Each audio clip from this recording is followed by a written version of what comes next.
नमस्कार साथियों, कैसे हैं आप सभी। उम्मीद करते हैं कि आप सुखी होंगे, प्रसन्न होंगे, स्वस्थ होंगे। जैसा कि हम किसी न किसी विषय को लेकर बात करते हैं, उसमें गहराई में उतरकर बात को समझने का प्रयास करते हैं, उसी श्रृंखला में आज हम समझेंगे UAP, unlawful activity prevention act. इसमें ये समझने की कोशिश करते हैं कि जैसा आपको पता है, अगर आपको अरेस्ट किया जाएगा तो एक कानून है, प्रावधान है कि आप जो है कोर्ट में बेल के लिए आप अर्जी लगा सकते हैं, आपको बेल मिल सकता है और उसके बाद केस चलता रहेगा। और उसके दौरान जब केस अगर आपके खिलाफ साबित हुआ तो आपको जेल हो जाएगी, अन्यथा आप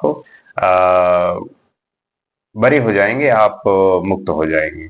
लेकिन जो यूएपीए है, इसमें जब अरेस्ट किया जाता है तो किसी भी तरीके का बेल का प्रावधान नहीं है। अगर प्रावधान भी है तो उसमें अनसर्टेनिटी कैसी है, कैसे हो नहीं पाता। और बिना किसी आ, सबूत के, मतलब ऐसा कुछ प्रूफ नहीं होता, क्योंकि जब तक प्रूव नहीं हो तब तक आप इनोसेंट हैं। लेकिन इसमें कई कई सालों तक जेल में रखा जाता है। तो ये जो है, ये समझा जाता है कि बहुत लोग तो ऐसा कहते हैं कि ये अनकॉन्स्टिट्यूशनल है, क्योंकि इसमें जो आर्ट आप जो लिबर्टी और फ्री एक्सप्रेशन के जो आपके पास फंडामेंटल राइट है, आर्टिकल 19 और 21 के तहत उसका जो है उसकी हत्या होती है। तो इन सब बातों को लेके लोग बात करते हैं। वो ये भी बोलते हैं कि ये अनकॉन्स्टिट्यूशनल है। इसका कोई इस तरीके से जो व्यक्ति की अपनी आजादी है, स्वतंत्रता है, वो उसको एक्सप्रेस नहीं कर सकता, उसको प्रकट नहीं कर सकता। और गवर्नमेंट ऐसे कानून लाती है जिसमें उसके खिलाफ अगर बोला जाए तो वो जो है इस एक्ट के थ्रू जो है बंद कर देती है। लेकिन अब जो इसको लेके ये काफी लोग ये भी बात करते हैं कि नहीं, ये जरूरी भी है, क्योंकि हमारे यहाँ हमारे देश के सॉवरेनिटी को लेके और लिबर्टी को लेके किसी भी तरीके की जो भी बातें होती रहती हैं, उसमें आप ऐसे दखलंदाजी ना करें ताकि किसी भी देश की जो उसकी सॉवरेनिटी है उसमें दाग लगे। तो इसमें बात इस बात को है कि इसको कैसे हम जस्टिफाई करें, क्योंकि हर एक स्थिति में अलग तरीके से लोग प्रूफ करने की कोशिश करते हैं। और जैसा आपको पता है कि 2020 में जब सीए का प्रोटेस्ट हो रहा था, तो उस समय यहीं दिल्ली में शाहीन बाग पे उमर खालिद और सरजील इमाम, ये दो लोगों को इसी एक्ट के थ्रू जो है बंद कर दिया गया था। और 4 साल हो गए, उनका अभी तक बेल नहीं हुआ। तो अब इस बात को लेके बहुत लोग कहते हैं कि ये एक तरीके से ठीक नहीं है, क्योंकि उन्हें इतने सालों तक बिना किसी, मतलब उन पे कोई साबित नहीं हुआ, उसके बावजूद वो जेल में पड़े हुए हैं। तो इस बात पे भी प्रश्न उठता है। और प्रश्न इस बात को भी लोग कहते हैं कि उन्होंने ऐसी एक्टिविटी की, उन्होंने ऐसा काम किया कि उन्हें जो है इस एक्ट के थ्रू जेल में डाला गया। जैसा कहते हैं कि एंटी टेररिस्ट है, और एंटी टेररिस्ट जैसा अगर आप काम करेंगे, देश की अखंडता को अगर आप छिन्न भिन्न करने की कोशिश करेंगे, तो एक अशांति फैलाएंगे, दंगे फैलाएंगे, इस तरीके से जब आप साबित होंगे तो चीजें ठीक नहीं होंगी। तो इस बात को लेके काफी सवाल उठते हैं। और इसमें जो है, अब सबके अपने अपने मत होते हैं, लेकिन जो कानूनन प्रक्रिया है और एक लिबर्टी को लेके, एक जो व्यक्ति की उसकी अपनी स्वतंत्रता है, उस पे कैसे आप रिएक्ट करते हैं, कैसे काम करते हैं, इस पे भी निर्भर करता है।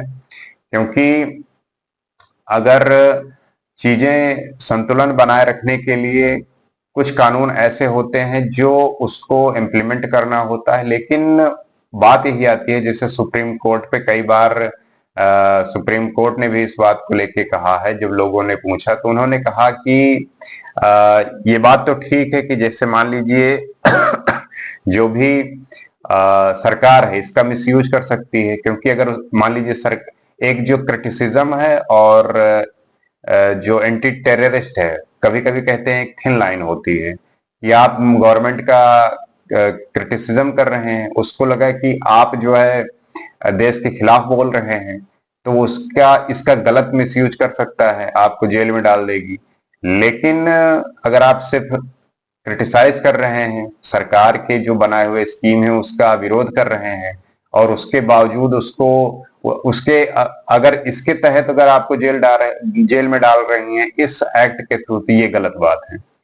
तो सही बात ये होनी चाहिए कि ये एक्ट है तो ठीक है, लेकिन इसका जो पहले जिसको भी अरेस्ट किया जाए उसका सबूत इकट्ठा किया जाए, उसके खिलाफ जो चार्जेस हैं वो सही होने चाहिए, उसके थ्रू फिर उसे जेल में रखा जाना चाहिए।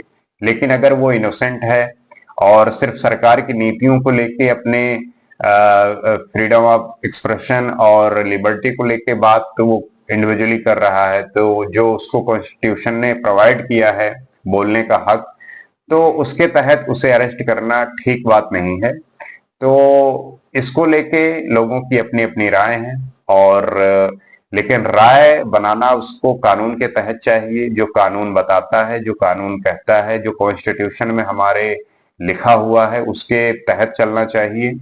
अगर कोई भी बात हमारे सॉवरेनिटी के, हमारे देश के खिलाफ है, तो उसके खिलाफ जरूर सख्त कार्रवाई होनी चाहिए, उसके खिलाफ जो भी पनिशमेंट हो देना चाहिए। लेकिन ये नहीं होना चाहिए कि कोई सरकार का विरोध कर रहा है तो उसको गलत एक्ट के थ्रू जेल में डाल दिया जाए, ये भी गलत है। तो लेकिन कुछ ऐसी परतें हैं, कुछ ऐसी जगह हैं, कुछ ऐसी स्थितियां हैं, परिस्थितियां हैं जहां पे ये मार्जिन जो है बहुत थिन होता है, बहुत पतला होता है।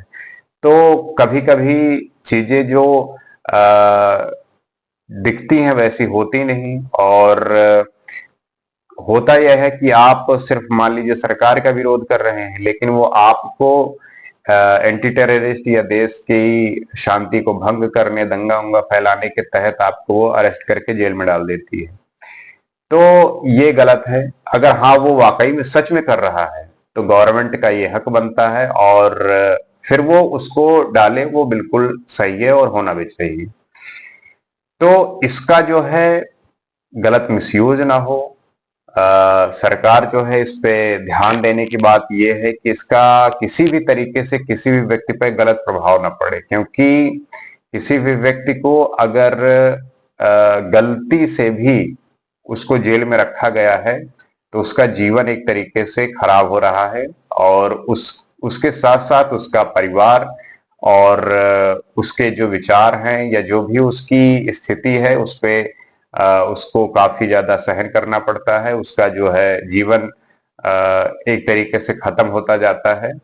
तो इन सब परिस्थितियों को सोचते हुए कानून का सही इस्तेमाल, कानून को सही तरीके से इम्प्लीमेंट करना, और उसमें जो काम कर रहे लोग हैं उनको इस बात का ध्यान रखना है कि किसी भी व्यक्ति को गलती से भी न तो अरेस्ट करे और ना ही उसको सजा हो। ये हमारा कानून भी प्रयास करता है, कोर्ट भी प्रयास करता है कि किसी भी इनोसेंट को किसी भी तरीके से कोई सजा ना हो, किसी भी तरीके की पनिशमेंट ना मिले। लेकिन बहुत सारे ऐसे लूप होल होते हैं, बहुत सारी ऐसी परिस्थितियां हैं जिसके बावजूद जिसके तहत मतलब कि बहुत ऐसे लोग होते हैं जो इनोसेंट होते हैं और उन्हें कई कई सालों तक जेल में रहना पड़ता है।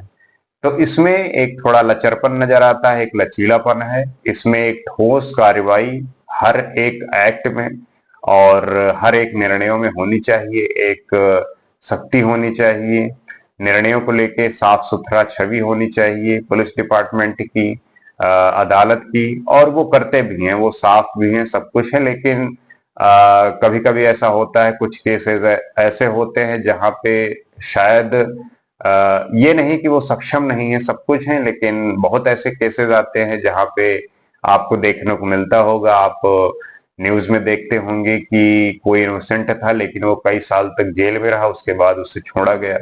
तो उसकी जिंदगी तो बर्बाद हो गई और उसको जो है किसी भी तरीके से जो एक न्याय था, जिस पे उसको भरोसा था, उसने उसके साथ अन्याय किया, तो उसका जो विश्वास है वो भी टूटता है।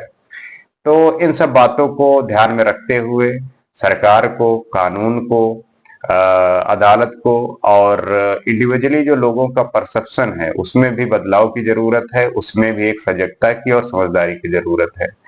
तो किसी भी व्यक्ति का जो अरेस्ट है, किसी व्यक्ति को हिरासत में लेना, उसके खिलाफ कार्रवाई या उसका जो विचार है, उसका जो देश